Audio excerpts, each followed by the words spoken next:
Train noise is vehicle noise made by trains. Noises may be heard inside the train and outside. Freight trains working in rail yards can send loud train noise into neighborhoods. Noise levels can be reduced by installing noise barriers next to the track. Traditional clickety-clack sounds occur as a result of gaps in the rail to allow for thermal expansion.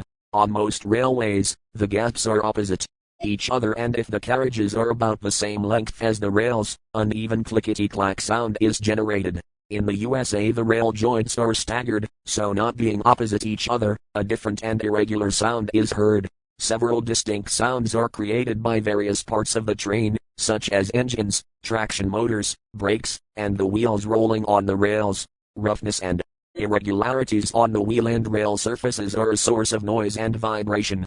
Rail joints and squats on the rail cause a familiar clickety-clack sound as train wheels roll over them. Rail corrugation, a periodic wear pattern resembling corrugated metal, causes tonal noise and vibration. Fine, short wavelength corrugation is known as roaring rails due to its high-pitched sound, whereas coarse, long wavelength corrugation can cause the ground and nearby buildings to vibrate.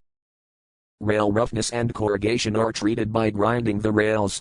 This reduces noise in problem areas, although trains make a distinctive tonal sound on freshly ground track due to the pattern on the rail left by the grinding process, which wears flat over time. Rail squeal is a sound caused by a train's wheels slipping under specific conditions, usually around sharp curves. Air displacement of a train in a tunnel can create noise from turbulence. The engines in diesel-powered locomotives and DMUs produce significant amounts of commotion. Newer locomotives are much quieter in recent years due to noise regulations being implemented by countries and regions. However, there are still times that a locomotive may develop a defect in its turbocharger, which produces a whine that can be heard from several miles. While this is rare, and usually the said locomotive gets put into the shop quickly, the noise has been compared to an air raid siren, or a very large leaf blower. It appears to be the most common on units built by India locomotives equipped with the 710 series prime mover, although any turbocharged locomotive may develop this problem.